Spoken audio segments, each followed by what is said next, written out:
Our nation's veterans have earned their benefits through honorable service and sacrifices made in uniform.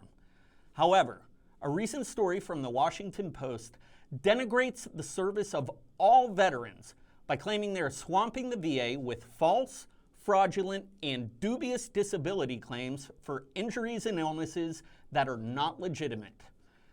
As evidence, they point to the large number of veterans awarded disability compensation in recent years and a small number of outrageous frauds committed by a relative handful of individuals, some who are not even veterans.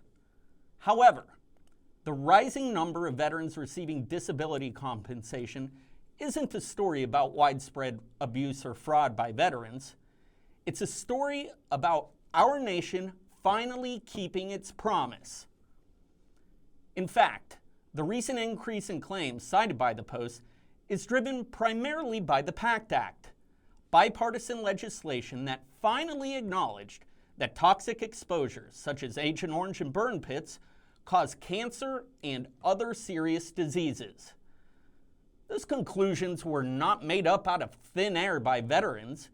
They're based on the findings of the National Academies of Science, Engineering, and Medicine. While the Post story focuses only on whether a disabled veteran can hold a full-time job, what they fail to understand is how service-connected injuries and illnesses can impact the entirety of a veteran's life, and in many cases even shorten it. Not to mention the toll that service-connected disabilities take on their families, caregivers, and survivors. We certainly condemn any fraud and believe any criminal acts must be prosecuted to the fullest extent of the law.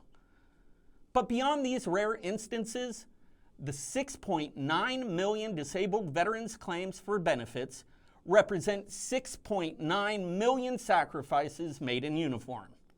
They are completely legitimate, based on laws, regulations, and the presentation of sufficient evidence of the negative impact of service-related injuries and illnesses. Caring for our veterans is part of the cost of defending our nation and our freedom. The Washington Post should understand that. Beyond this shameful slur on the integrity of our nation's veterans, our foremost concern is ensuring veterans get the benefits they've earned, which are challenging enough to access. Unfortunately, broad brush attacks on veterans, like this one by the Post, often discourage some veterans from seeking the care and benefits they've earned, impacting their ability to provide for themselves and their families. So, if you're a veteran and you have questions or need help with your VA benefits, you can contact DAV to get answers and free assistance. You can find the nearest DAV service office at benefitsquestions.org.